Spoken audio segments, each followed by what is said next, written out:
So let's see the question. The question says the internal energy of a system remains constant when it undergoes. इस question को solve करने के लिए हमारे पास चार ऑप्शन है. So we will use the key concept to solve this question. That key concept is first law of thermodynamics. अब first law of thermodynamics क्या कहता है?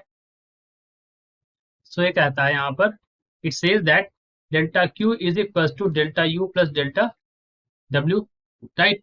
अब अगर साइक्लिक प्रोसेस है, ठीक है, तो मतलब सभी के लिए मैं समझ लेता हूँ. अगर साइक्लिक प्रोसेस जैसे ऑप्शन में देखें उसको भी आपने ध्यान में रखना है.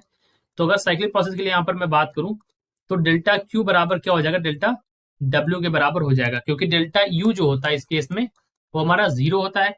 तो यहाँ पर मतलब इंटरनल एनर्जी जो होती है दैट इज इंटरनल एनर्जी जो होती है वो हमारी क्या रहती है? कांस्टेंट रहती है, ठीक.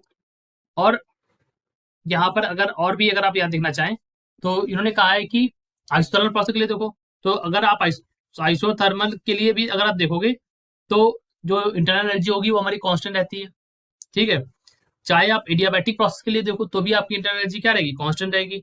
या मैं ऐसे बताऊं delta U is equal to क्या होता है? N C V delta T. तो अगर आप आइसोथर्मल के लिए मैं यहाँ पर बताना चाहूँ आपको, तो चलिए आइसोथर्मल प्रोसेस भी देख लीजिए यहाँ से.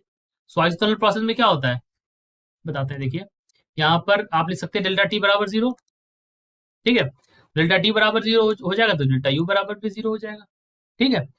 तो इसका जो करेक्ट ऑप्शन हो जाएगा वो कौन सा होगा? उन्होंने कहा है कि any process in which the heat given out by the system is equal to the work done by the system. तो डी वाला ऑप्शन यहाँ पर सही है. कोई ऐसा प्रोसेस जिसमें कि जो हीट दिया जा रहा है वो किसके बराबर हो जाएगा? ये बराबर हो जाएगा वर्क डन के.